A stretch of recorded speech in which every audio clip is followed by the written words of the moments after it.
რამდენიმე დღეში, ანუ ამ დღეებში 15 რიცხვის ჩათვლით ივანიშვილი ცდილობს უკანონოდ გამოატანოს უკანონო გადაწყვეტილება სასამართლოს და ამისათვის აკეთებს ყველაფერს წარმოუდგენელი, კიდევ ერთხელ გავიმეორე, წარმოუდგენელ ზეწოლას აქვს ადგილი და პირველად საქართველოს დამოუკიდებელ ისტორიაში აღმოჩნდა ქვეყანაში მოსამართლე, თანაც ორი მოსამართლე, რომელმაც გაბედა და თქვა საჯარო და ღიად, რომ ჩემზე არის ზეწოლა და აი ამის შევხედვარე მართლა როდესაც ხელისუფლება არათუ რაიმე რეაგირებას ახორციელებს პირიქით გამოდის და ოპოზიციური რაღაცა პარტიის ლიდერებს, რომლებიც საერთოდ წევრებს რაღაც არიან ჩართული ქართულ პოლიტიკაში და არიან ქვეყნის გარეთ იმათ ადრეშაულებს თითქოს ისინი ახორციელებენ ზეწოლას.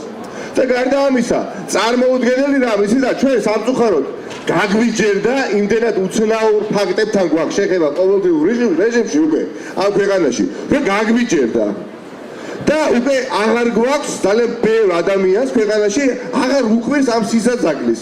ეს არის ის რისკენაც მიისწრაფვის ივანიშვილი. კონკრეტული ფაქტი არსებობს, ხო? როდესაც კონკრეტული მოსამართლე მისცეს ქრთამი მილიონი ლარის ოდენობით და ნოლი რეაგირებდა პირიქით, აქაც ყოფილით კადრიერება გამოდიან და ამბობენ, რომ ტყუილიაო, არდა დოკუმენტი არსებობს. ამიტომ ვინაიდან ჩვენ გვაქვს ეს ინფორმაცია, ჩვენ აუცილებლად სამუშაო დღე იცით რომ 6 საათამდე არის და 6 საათამდე ჩვენ უნდა მიუხედავად ყინვისა, მიუხედავად თოვლისა, უნდა გავჩერდეთ აი აქ ზუბალაშვილების ქუჩაზე და დაველოდოთ თუ რა გადაწყვეტილებას მიიღებს უსწრაფი სასამართლო.